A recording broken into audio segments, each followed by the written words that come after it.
When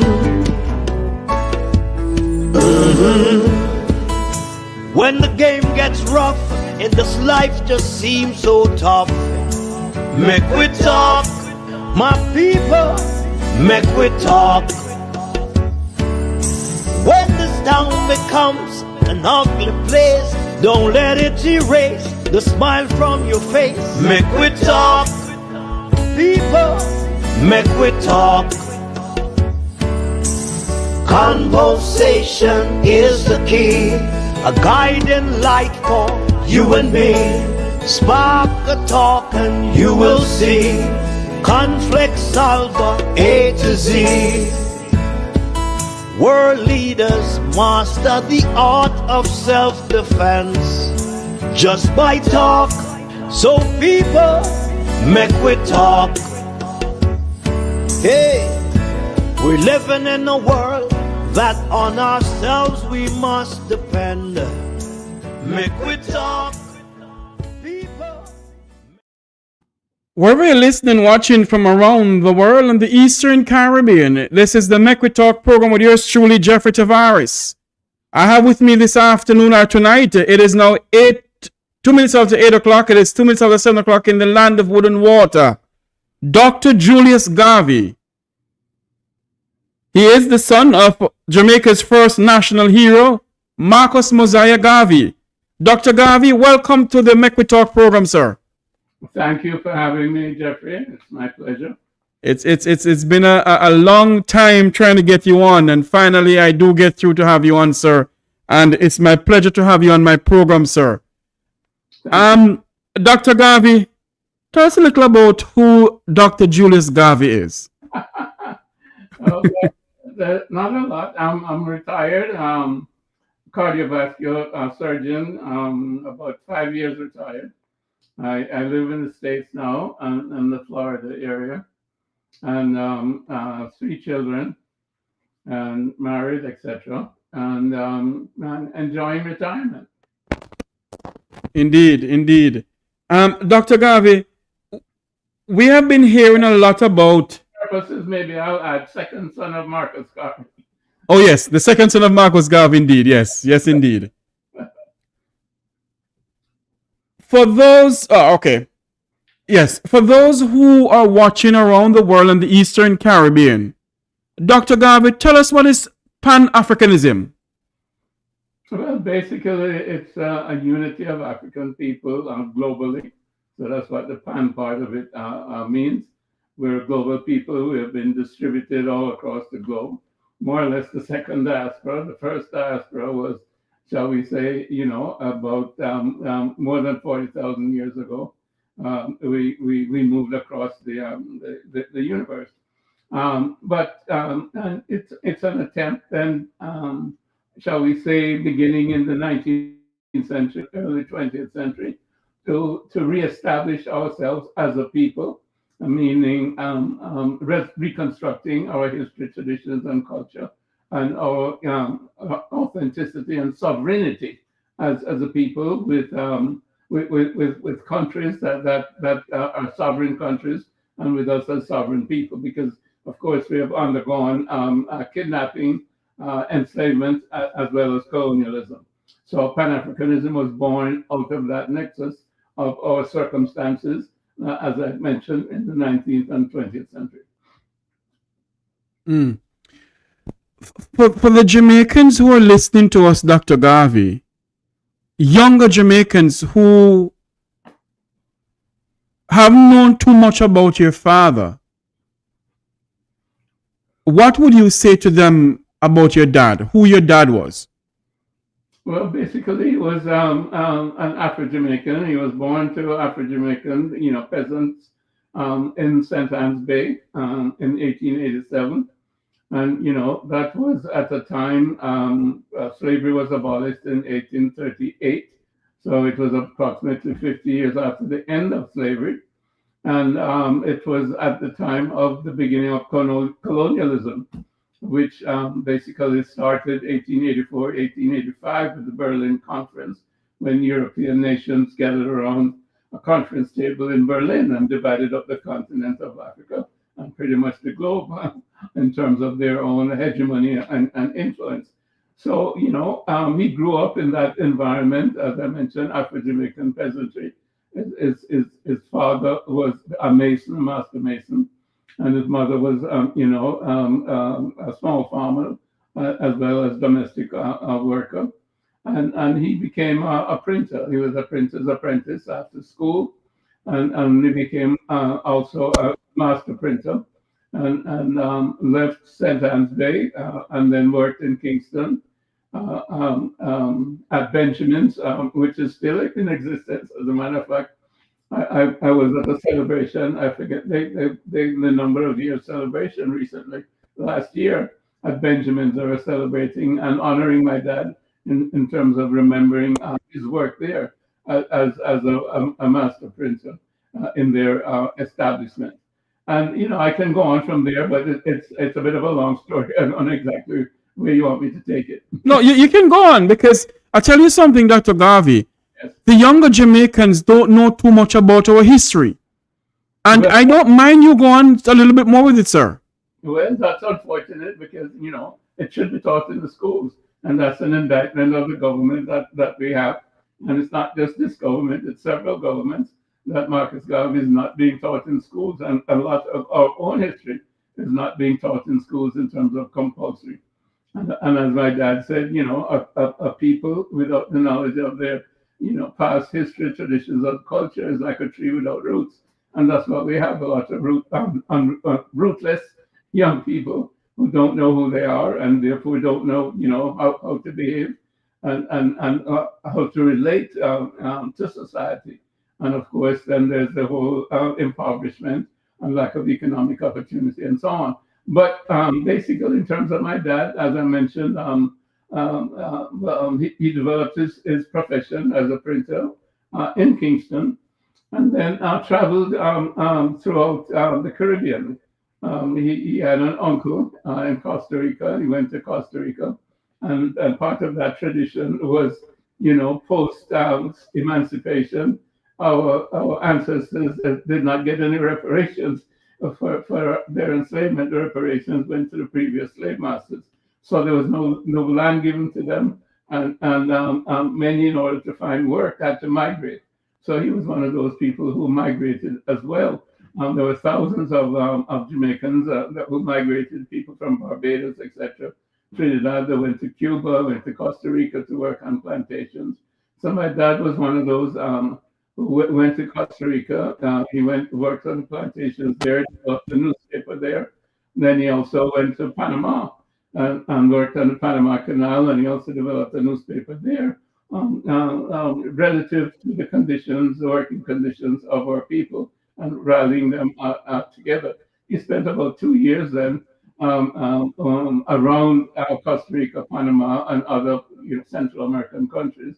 Then came back to Jamaica, and then from there, then he migrated to England and the continent. He traveled extensively. This would have been 1912.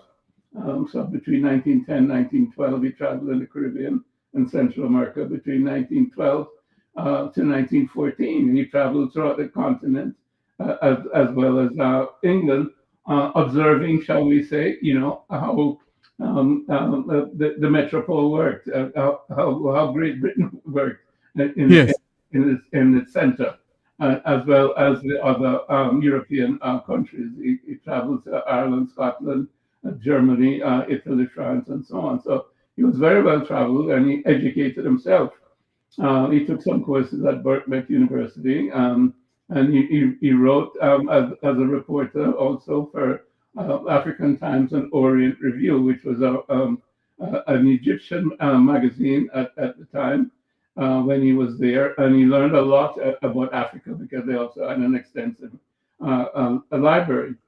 So he met, many students and many people from Africa who, from the colonies who came to London.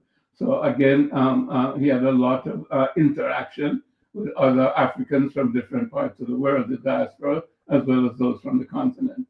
And, he sort of concluded that he needed to come back to Jamaica to do something. As he said, everywhere he went, what he saw was that the African was at the bottom of the scale, culturally, economically, educationally, and otherwise.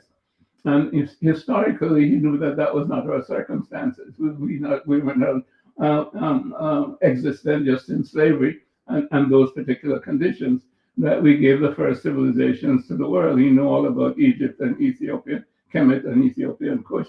So, and he referenced those, of course, in his speeches later on. But he knew that we gave the world civilization, and we were, shall we say, at our nadir. But he knew that with determination we could rise again. So he felt that somehow it was his responsibility, or he was going to take on the task to, as he called it, the redemption of Africa, the reconstruction of African civilization, to bring us back to where we had been in the past. He had that, shall we say, cyclical understanding of history. That you're up and you're down, and you're up, you're down. As the Greeks are up and the Romans are up, they were down, etc. So we were up and we were down. Now it was our time to come back up again. And he felt that I think that was his mission. He had a revelation, if you want to call it that, which I think that's essentially what it was. That he felt that he had to be at least one of those who would help to do that. So he decided to come back to Jamaica in 1914. And on his way back, he conceptualized an organization, the Universal Negro Improvement Association. And within weeks of landing back in Kingston, he formed that organization in Jamaica. And the purpose of the organization was to unite all African people around the world, to do just what we talked about, to link us up in terms of industry, commerce, to liberate ourselves, from colonialism, and to reclaim, our status as autonomous people, and different countries, nations, and coming together in that sense. So, that brings us up to at least 1914, coming back to Jamaica. Dr. Garvey, in Jamaica's political climate now, what do you think your father would be doing at this moment? And what is going on within the entire Caribbean, but in particular our island, Jamaica? Well, I think you should look at it, as you mentioned, the entire Caribbean. Jamaica is not an exception. It's part of CARICOM. It's part of what we call a Caribbean civilization. And, I do believe it is a distinct Caribbean civilization. And what he would be doing is trying to build our status. He'll be trying to unify us. As you know, we went through this business about federation, and it never really got accomplished and so on. But at any rate, we are now, shall we say, CARICOM. But we need to tighten that CARICOM. We need to be able to trade with each other. We need to be able to help each other. We need to have strong links with each other, and we need to have a plan, 5-year plan, 10-year plan, etc., to develop ourselves. And, a lot of that, of course, is in the offing, but it's about leadership. At the present time, I think we have at least one good leader, Mayor Motley, in the Caribbean.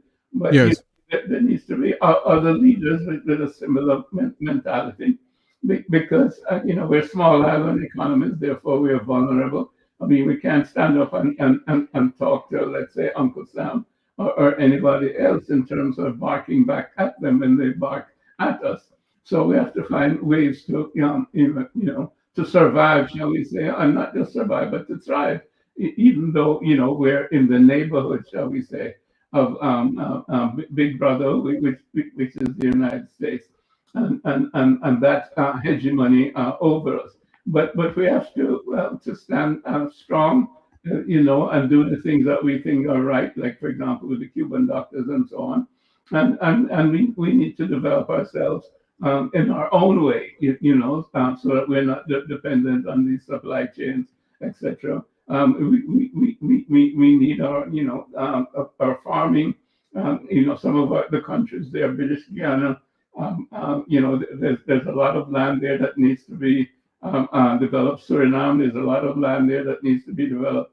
We should be able to feed ourselves. Haiti has a lot of population. It's going through a difficult time at the present time, but we have to band together. Haiti is central to our history and our triumph over enslavement and our movement, towards a true democracy in the Caribbean, because we outlawed slavery out there before anybody else in terms of 1804 and the Haitian Constitution. So we have those triumphs in our background, and we need to stand on those and develop ourselves based on our own vision of who we think we are and what our needs are. We're very vulnerable in terms of climate crisis and so on and so forth. So we have to make ourselves known in terms of the major powers and the United Nations, the World Bank, IMF, and so on and so forth. That these are special circumstances, and that the relative to small island economies that have to be taken into consideration in terms of trade, etc., and so on. So we need visionary leadership. I think that's what we lack at the present time to pull us together, and we need what I would consider my father exemplified, which is servant leadership. People who are really, willing to sacrifice themselves for the people, who represent the people. It's government for the people, and by the people, not just people who get up there and because of the situation, in some sense, they shall we say, egotistically take on the mantle of this, great leader type thing, but really don't do anything for the general public to lift the population up, but indemnify themselves in terms of their own prosperity.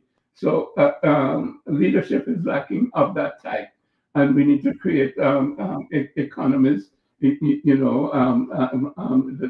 type of economy that relates to social entrepreneurship. So we're really helping each other. We're building communities rather than simply people, trying to make millions of dollars off the other person, so to speak. So that we have a few millionaires or a few billionaires, or what it is, a large number of poor people. That's not the point of how to use capital. Both capital and agriculture need to be used appropriately, so that the small and middle size guy is taken care of, as well as the big guy, shall we say, on top. So we need social entrepreneurship and we need servant leadership, which is visionary. Yes. You spoke about agriculture, Dr. Garvey. I'm pretty much sure if your dad was alive, he would have been pushing for Jamaicans to plow the ground even more. Yes, I'm sure you would, because if you can't feed yourself, you can't claim to be independent. If you're importing 60% of your food, and somebody else therefore controls the supply chain for your food, so they cut it off and you starve. So that means you're not really independent. Plus the fact you're misusing your resources, because you have to use your resources that you should be using for development to buy food from abroad. So that's no way to develop. You can only develop when you're able to feed yourself. That's the first law. Before you have your anthems and your flags and so on and so forth, you should be able to feed yourself. I mean, that's basic. So agriculture is of extreme importance. Yes. Dr. Garvey, we're going to shift a little gear now, because I know you won't be staying with me too long, because I end up coming into your rest at this time, and I appreciate you coming on, sir. Yeah. But let me ask you this, Dr. Garvey. Give us a little history of your father, in the sense of when he was charged and locked up, and to where we are now, in wherein you fought a lot to get him pardoned by the United States. Tell us some more about that, because a lot of young Jamaicans and young Caribbean people don't really understand the history. And it's a shame, as what you said earlier on, that governments should be teaching the history about Marcus Garvey, especially in Jamaica. Talk to us some more about that, sir. Well, basically, he was charged and tried and convicted back in 1923, and it was about using the mails to defraud. And it was very much a bogus trial because he was a major figure at that time in terms of both national politics here in the United States as well as international politics, because he had created back in 1920 the first international convention of Negro peoples of the world. As a matter of fact, that convention gave us the red, black, and green flag, and the different principles of how African people should be treated, etc., etc. And at that time, the organization but had a membership of 6 million people worldwide, from 40 different countries with over 1,000 different, branches. So it was a major organization, and made representations to the League of Nations and so on. So he was leading the charge as an anti-colonial champion, and also here in the United States as a civil rights advocate. And of course, that did not sit well with the power structure in the United States, or the power structure in terms of Britain and France. So they were out to get him, and there's an internal memo in the FBI from 1919 says that there's a Negro agitator up in Harlem, and we have to find some way to get him. This is J. Edgar Hoover, who then was heading up the FBI. It wasn't the FBI then, but it was the preliminary organization to the FBI. So yes. They hired the first black agents of the FBI to infiltrate the organization and to try to destroy it from inside and to bring information from inside, etc., etc. In any event, they cooked up this trial in 1923, and it ended up, convicting him, but they had no evidence. The only evidence was an empty envelope, and the so-called star witness couldn't remember what was in the envelope. And also he perjured himself, and he said that it was the prosecuting attorney that coerced him to lie because he never worked at the UNIA. So you had perjury on the part of the prosecuting attorney, with the witness, so that the whole trial, should have been thrown out. But in any event, he was convicted and sentenced to 5 years in prison, which was the maximum that they could, and the maximum fine. There was an appeal, but again, the appeal was denied. The whole idea was to destroy the organization. So he was imprisoned at that time in the Tombs prison, and spent 3 years in jail. And because of his following, etc., it was extensive. There was a lot of demonstrations, a lot of marches, a lot of petitions, and a lot of going back and forth with different figures. So the sentence was commuted by President Calvin Coolidge in 1927. But of course, they sent him back to Jamaica immediately, so that he didn't even have time to deal with the organization properly, etc., etc. So the idea was really to, destroy the organization and to, if you will, criminalize Marcus Garvey. So he went back to Jamaica in 27 and entered politics there and so on. I'm not going to go into that part of it because I think you want to lead me down the path of the business of exoneration. And hold on for me, Dr. Garvey. Hold on for me. Yes. A lot of people heard about the Marcus Garvey political party. Is it something stemming from when he entered politics in Jamaica, or is it a different thing? When he was in Jamaica, he created the first political party there, the People's Political Party. Yes. Okay. Yes. Continue, sir. Yes.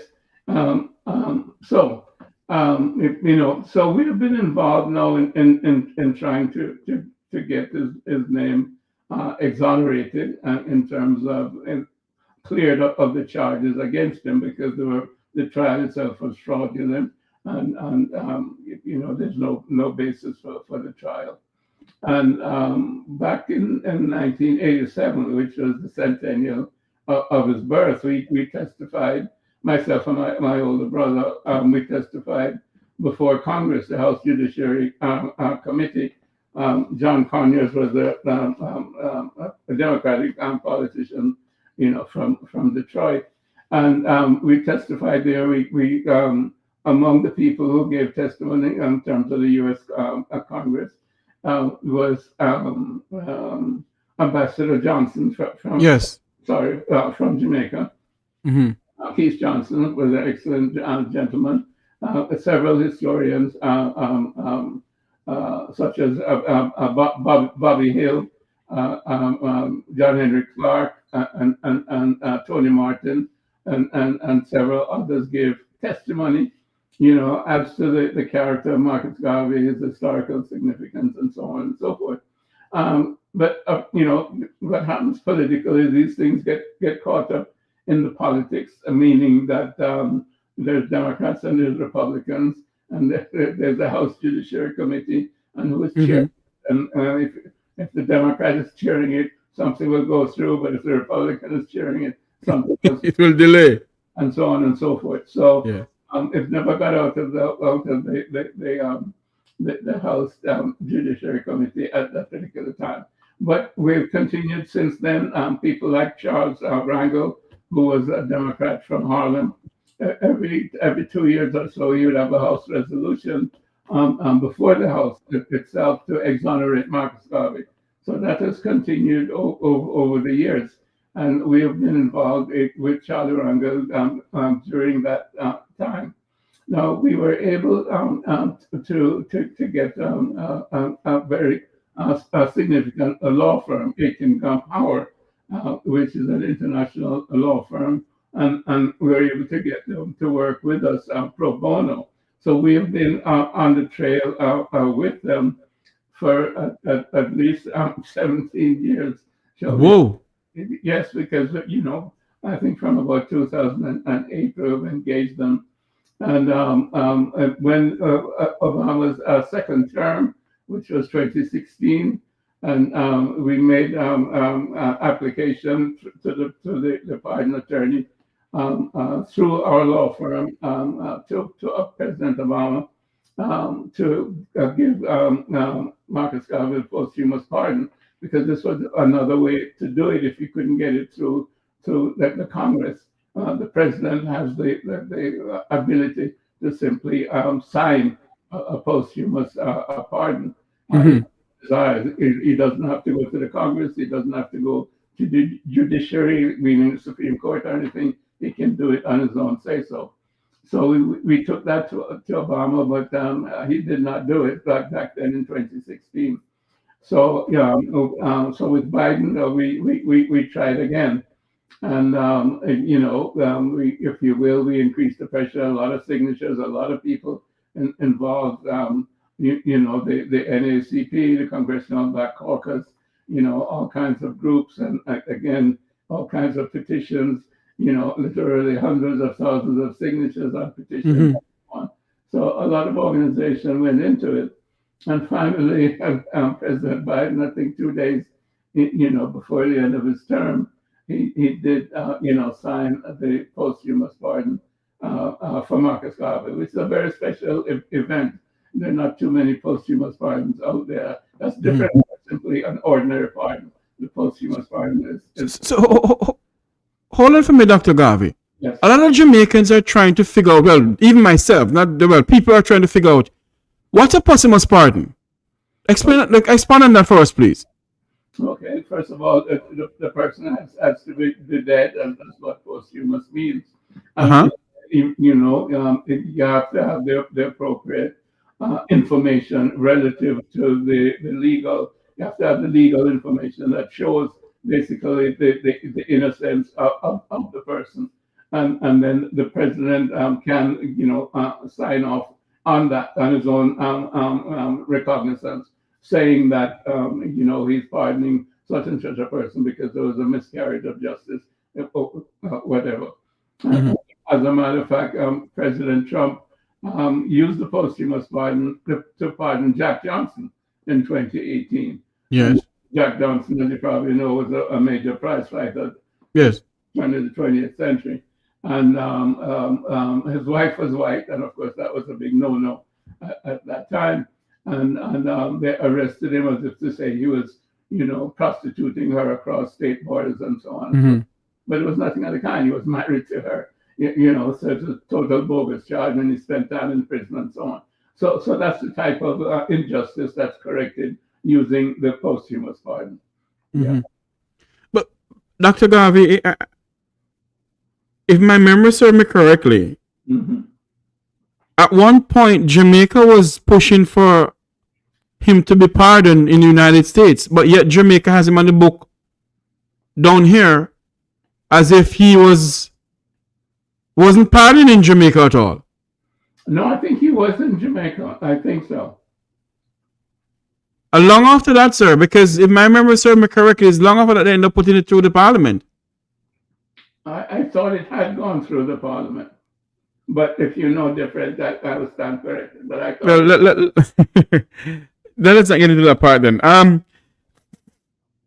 So he's pardoned now, yes. and you play a role in all of this, you and your other brother, to push this through, to make everything come through. We all were very happy when I heard it, because I run a breaking news on it. Say, hey, Marcus Garvey is pardoned by the United States government. Mhm. For the younger Jamaicans who hear about this, do you believe that the government of Jamaica should do more in the sense of letting people know more about Marcus Garvey? Yes, I think the government has been delinquent, and again, it's not necessarily just this government, but several governments. Marcus Garvey is our first national hero, and quite frankly, he's our only international hero as far as heroes are concerned. He changed the whole politics of the world. All of the people, all of the countries that are independent in the Caribbean, owe their independence, shall we say, to people who are influenced by Marcus Garvey. All of those politicians who did that will tell you that. And that's true in Jamaica itself, whether it's Manley or Bustamante and so on. As you know, Buster inherited the mantle of Marcus Garvey through many of Marcus Garvey's followers when he left in 1935. And this was throughout the Caribbean. And it's true also in Africa, people such as Kwame Nkrumah, Nnamdi Azikiwe of Nigeria, Jomo Kenyatta of Kenya, Nelson Mandela. All of those people have said it over and over again that Marcus Garvey influenced them in terms of their understanding of who they were and their liberation movements to free their own countries. So he's an international, a person of major repute in terms of the transformation of Africa and African people from people who had been colonized to now you have 54 independent African countries. I'm not sure how many we have in the Caribbean, like 15 in CARICOM. Yes. etc. Something of that nature. All of that, owes itself in some way to Marcus Garvey. And Marcus Garvey is not promoted in that way in Jamaica. I think it's a failing on the part of governments. And again, I'm saying I'm not specifically targeting the present government. Yes. And other governments who have not done any more than the present government is doing. So it definitely is a failing because, if you don't respect yourself, how you expect other people to respect you? And it's also a failure and a misunderstanding of for example, the way in which you build a culture and even an economy in terms of tourism. I mean, there are millions of people who would come to Jamaica to see Marcus Garvey, where he was born, and whatever you do in terms of elevating him, the library and the museum, so on and so forth, to amplify what it is that he did in terms of our progress as a people. So we're missing the boat. Dr. Garvey, I haven't seen it firsthand, but I was told that the property that Marcus Garvey was born in St. Anne, is there some issue with that property now and some water thing going through it or something of the sort? Are you aware of that, sir? No, the last thing I know that finally it was bought from the people who were there, who were holding on for a long, long time. And therefore the government was now able to do something with the property.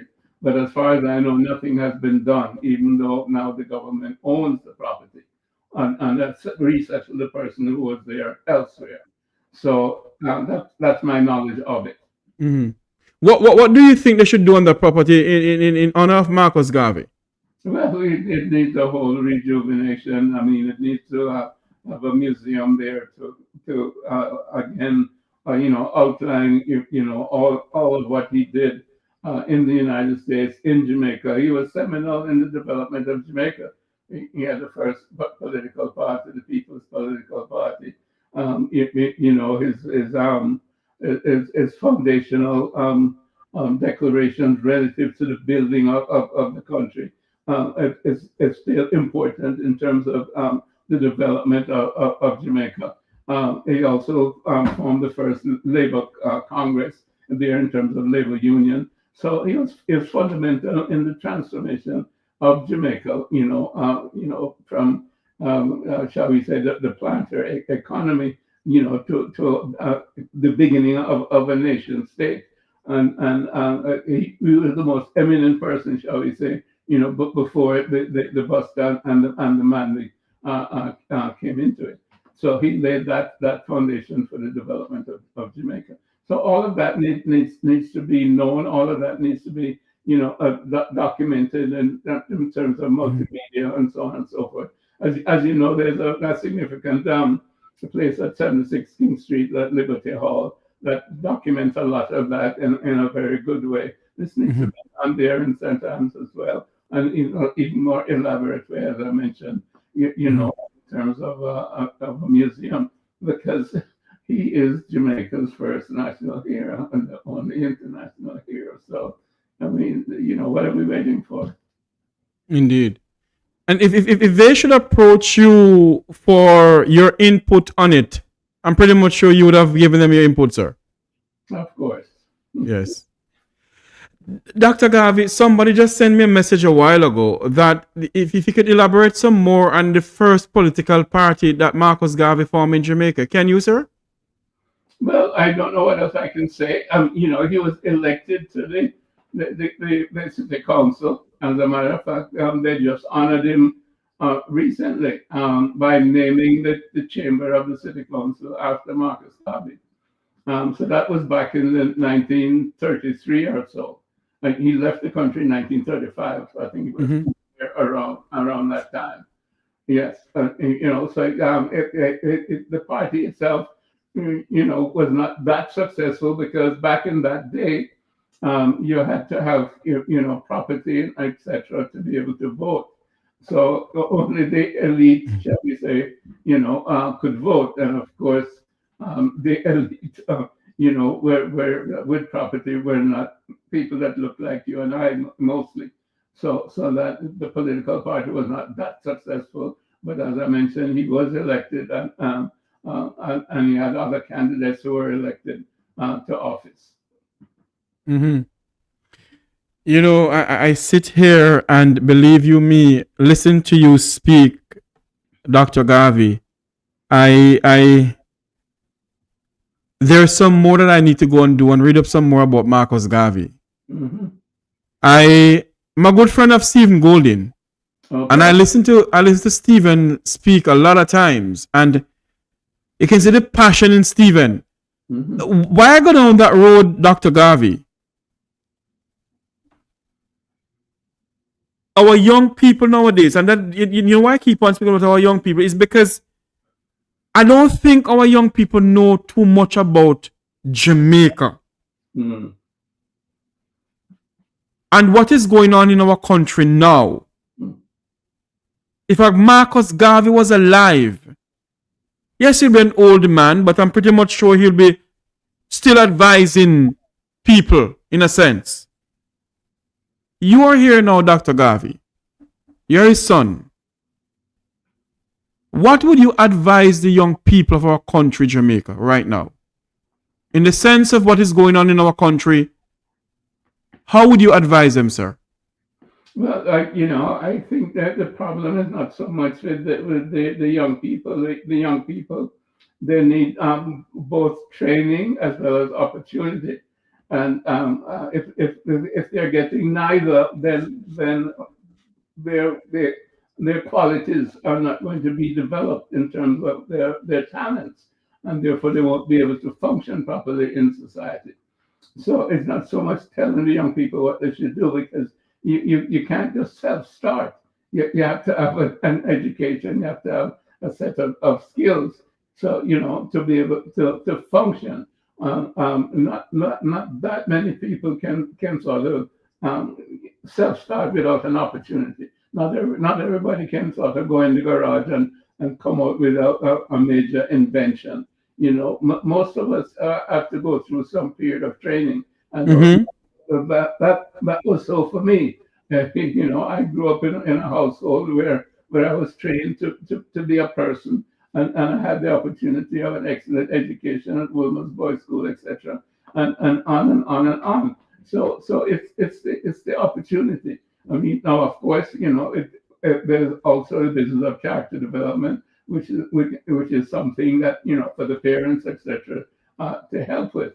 But it's not enough to tell the young people to buckle up, because again, a lot of it has to do with the home situation, and if the home situation is not appropriate, then there has to be some other way to in for what's missing in terms of the development, because development requires, number one, an ideal, and an understanding of the ideal, and then the ability to practice and perform towards the ideal. So all of that requires some degree of help and structure to make it happen. So it's not just up to young people, it's up to the society to help to train the young people appropriately and give them the opportunity then in terms of job opportunities, service opportunities as they grow older and more educated, and therefore have more to offer the society. So I think the society is failing our young people. That's my point. And the values and attitude of our young people is not even there anymore. Dr. Garvey, we could stay here all night and speak, but I can't let you stay here all night and speak at all, Dr. Garvey, because you have been so gracious to come on and speak to us. I want you to, the couple minutes that we have, leave, because I know you have to go. I want you to speak to our young people, or speak to Jamaica in general, the Caribbean in general, of what right now, what your father would have said to the people of the Caribbean, of what is going on within the Caribbean climate right now, and even Africa in a sense. Well, basically we have to recognize the nature of the times.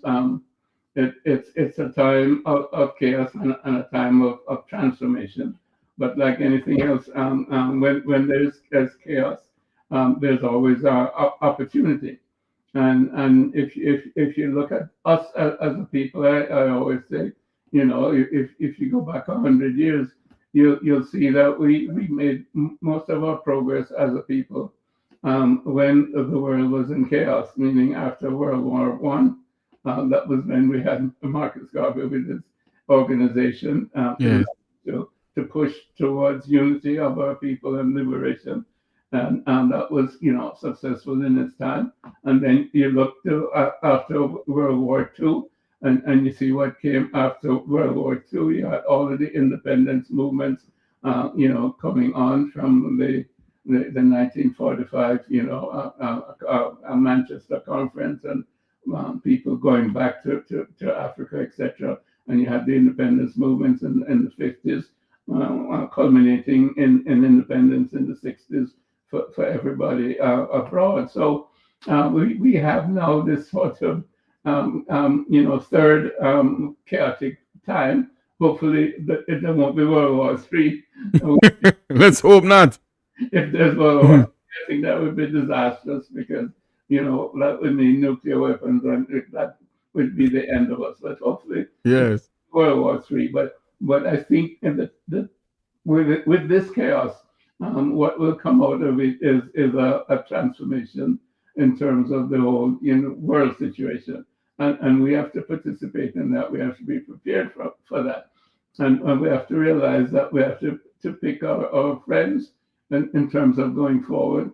And we have to unify with those who think the same way that we think.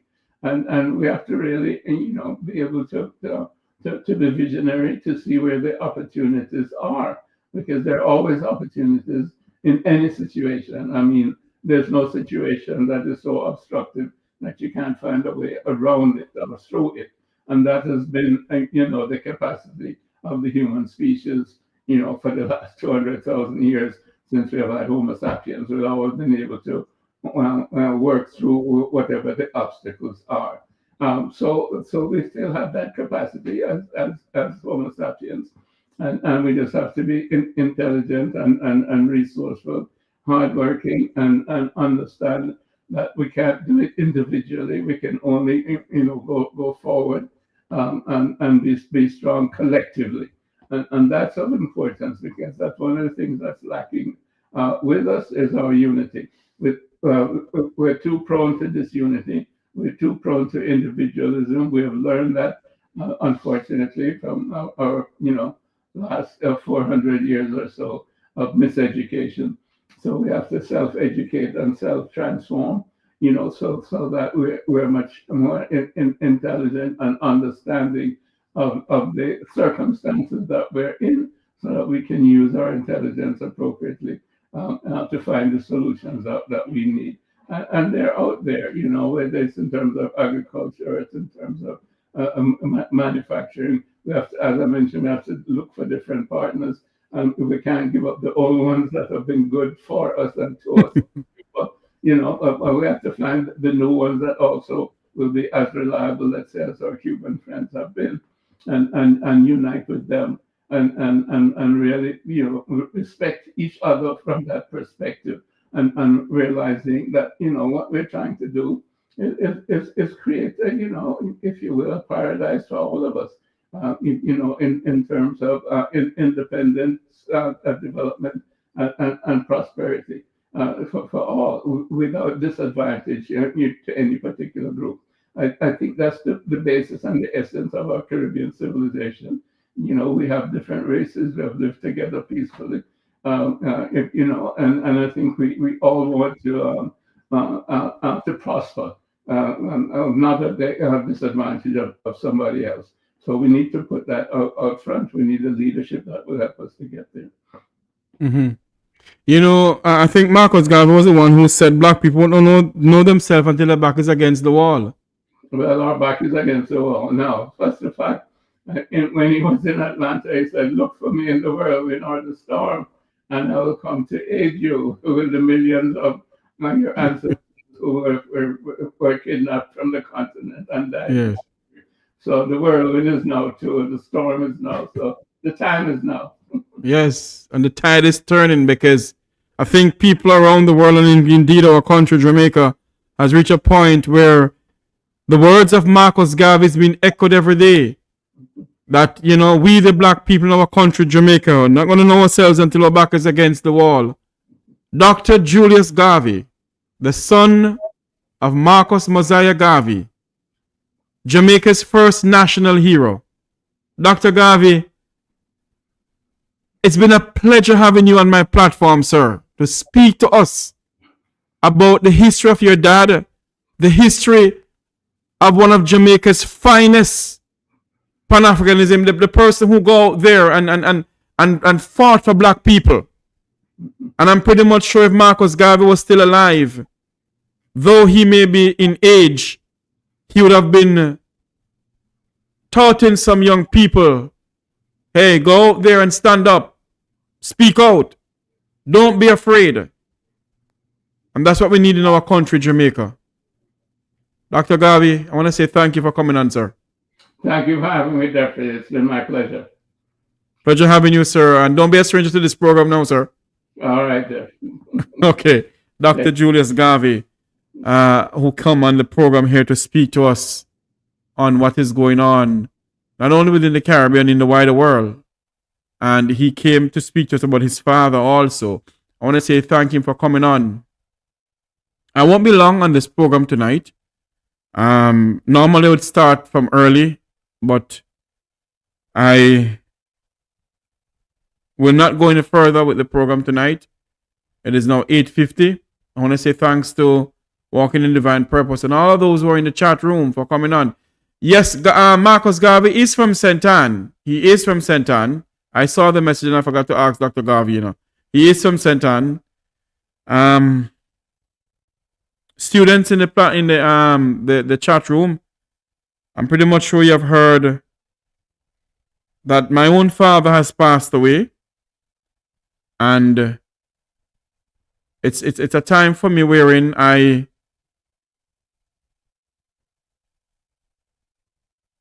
really gonna need some time to get my head together. And I would just want to tell you all thanks for being a part of this program.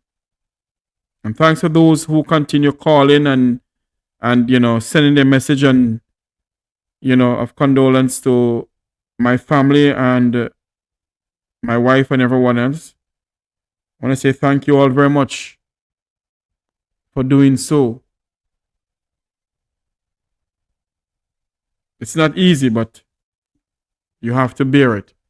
Until you hear my voice again, may God bless you. May God bless our island home, Jamaica land we love. Thank you all for coming on.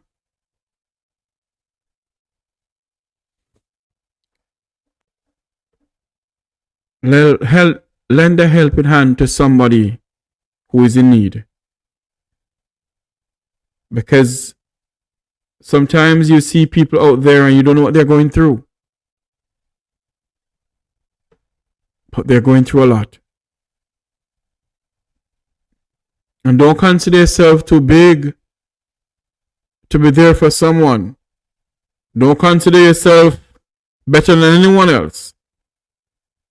Because the dust we came from and the dust we shall return. We came here with nothing and we shall leave with nothing. And for many of us who believe that we are going to go home with what we have, we're not. We came here naked and, you know, we have clothes to go on with. But sometimes, as I always say, naked I come and naked I shall go.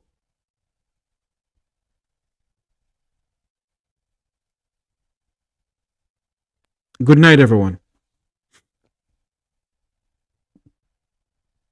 God bless you. Have a great night. Remember to like, share, and subscribe to the McGill Talk Jeffrey Tavares YouTube channel. Remember, on Wednesday night, my good friend, my brother, my mentor, Mr. Wilfred Radigan will be on. I want to say thanks to Luke George Cook, who reached out to me. Luke, you're a brother to me. Thank you very much. Remember that Wednesday night, Sir Will be on. If you don't go on anyone's platform, come on the platform on Wednesday night to listen to him. Some exciting topic will be discussed. Good night, everyone. Thank you all very much for being a part of this program. May God bless you. May God bless our island home, Jamaica land we love. Good night.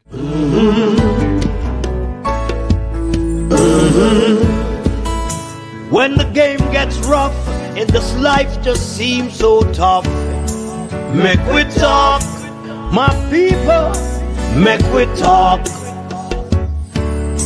When this town becomes an ugly place, don't let it erase the smile from your face. Make we talk, people, make we talk. Conversation is the key, a guiding light for you and me. Spark a talk and you will see. Conflict solver A to Z. World leaders master the art of self-defense just by talk. So people, make we talk. Hey, we're living in a world that on ourselves we must depend. Make we talk